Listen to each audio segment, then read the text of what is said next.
Bismillahirrahmanirrahim. Assalamualaikum warahmatullahi wabarakatuh. Alhamdulillah. Alhamdulillah wassalatu wassalamu ala Rasulillah Sayyidina Muhammad bin Abdullah wa ala alihi washabihi wa mawalah. Wala haula wala quwata illa billahil aliyul azim. Salah satu tanda orang bahagia itu adalah bersyukur.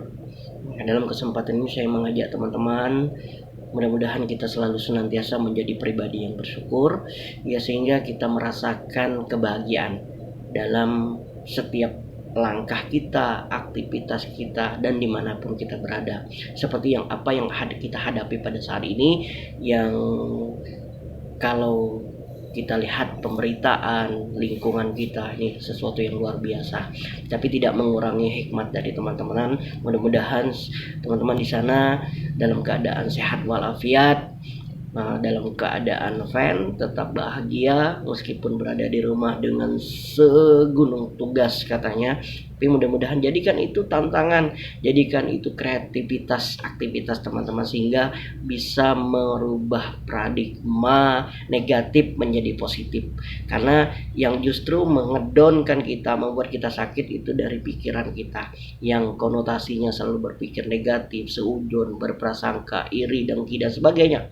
Nah, jadi mulai sekarang ya mudah-mudahan semuanya menjadi pribadi yang optimistik, optimisme terhadap masa depan, terhadap keadaan sekarang ini. Mudah-mudahan semua segera berlalu, badai segera berlalu, dan kita selalu berdoa menurut agama dan kepercayaan masing-masing. Mudah-mudahan situasi ini dapat kita jalani dengan penuh kesabaran tadi, penuh optimis ya, sehingga tidak terjadi permasalahan-permasalahan yang justru kita hindari, ataupun permasalahan-permasalahan baru, seperti hal kejadian kemarin dengar informasi ada mahasiswa yang gantung diri lah. Itu luar biasa, sayang sekali ya. Tapi mudah-mudahan tidak mahasiswa di IKIP punya. Baik, kita lanjut dengan perkuliahan kita. Hari ini Bapak menyempatkan untuk membuat sebuah video kepada teman-teman. Bapak ingin menyampaikan intisari dan menekankan perkuliahan kita. Jadi learning outcome dalam perkuliahan kita, teman-teman, agar tentunya kalian itu punya ekspektasi yang nyata terhadap peserta didik. Ya, karena kita berhadapan dengan peserta didik nantinya. Ya, kita LPTK berhadapan dengan peserta didik. Mau tidak mau, kita sebagai seorang pendidik, sebagai seorang guru, kita harus punya ekspektasi itu. Kemudian dengan mempelajari perkuliahan ini, kita dapat merespon perilaku peserta didik secara tepat gitu. Nah, secara tepat, cepat gitu. Tidak sembarangan, karena kita memahami perkembangan peserta didiknya, sehingga kita mampu juga mengenali adanya penyimpangan yang terjadi sampai faktor-faktor penyebabnya. Kita memahami berbagai macam perkembangan. Kemarin kan sesuai dengan tugas ada perkembangan fisik, perkembangan moral, perkembangan kreativitas, intelek, dan sebagainya. Terus kita dapat memahami diri sendiri, ya, khususnya kita dengan mempelajari ini kita memahami diri kita, sehingga kita dapat berperilaku secara cepat. Karena kita juga selain memahami perkembangan, ternyata anak-anak itu usia sekarang ini butuh ini, kondisinya seperti ini, emosionalnya seperti ini gitu. Oke. Dalam kesempatan ini di sub pembahasan kita itu ada individu sebagai satu kesatuan karakteristik. Ternyata di dalam diri kita, teman-teman, di dalam diri kita itu terdapat satu kesatuan karakteristik. Banyak para pakar mengatakan bahwa kita ini terdiri dari beberapa macam gitu kan. Bahkan ada yang kalau tidak salah satu filsuf dari Yunani itu Plato, bahkan pada tahun 427 Masehi sampai 347 dia membagi jiwa manusia ini dalam diri kita ini. Katanya ada 3 jiwa kekuatan ya. Ada 3 kekuatan dalam jiwa kita gitu. Pertama, berpikir atau kognisi di kepala gitu. Jadi seseorang segala sesuatu itu selalu masuk ke kepala dulu, berpikir gitu. Nah, baru masuk ke kekuatan selanjutnya, dia kehendak berlokasi di dada. Jadi segala kehendak kita itu ada di dada. Jadi menurut filsuf Plato nih. Terus keinginan di perut. Nah, makanya kemampuan seseorang untuk mengendalikan ketiga ini, kapan dia harus berpikir, kapan dia harus berkehendak, dan keinginan selalu di perut. Makanya ya kalau seandainya keinginan tidak didasari dengan berpikir, nah itu kadang-kadang kita lihat gitu.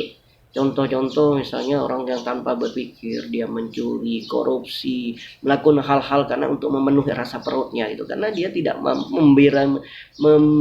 membarengi dengan kekuatan lainnya, kognisi, dampak negatif dari apa yang dia lakukan itu gitu.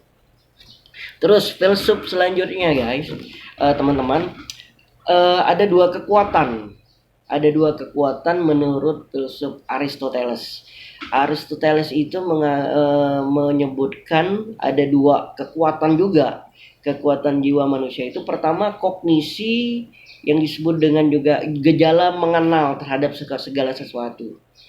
Nah, jadi dalam perkembangan peserta didik itu ada gejala kognisi yang dimana seseorang itu mampu mengenal situasi melalui kognisinya, mengenal melalui pusat pikirannya gitu.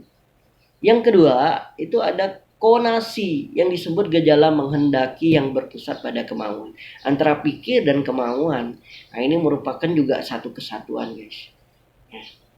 Dalam tatanan kehidupan, makanya dalam teori di membantu perkembangan peserta didik karangan Prof. Asrori dan M. Surya, tidak salah, waktu itu dalam bukunya Perkembangan Peserta Didik mengatakan bahwa di dalam dari manusia ini terdiri dari dua hal.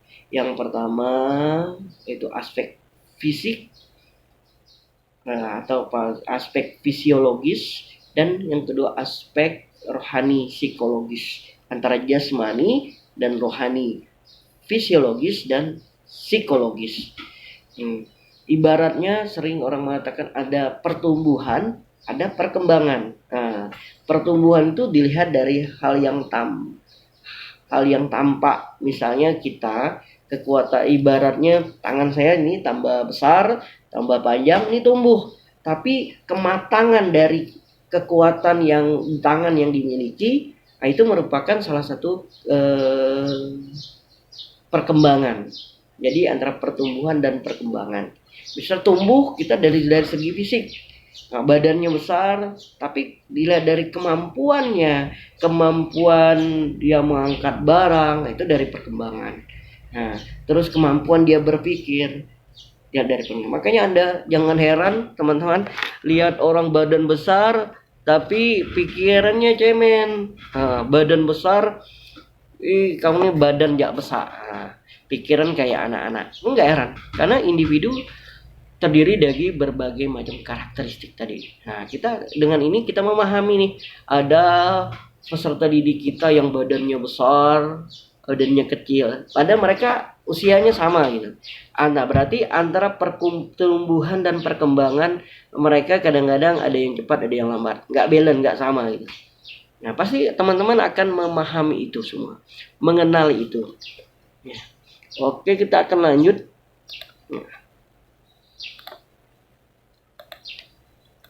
Dari proses ini, makanya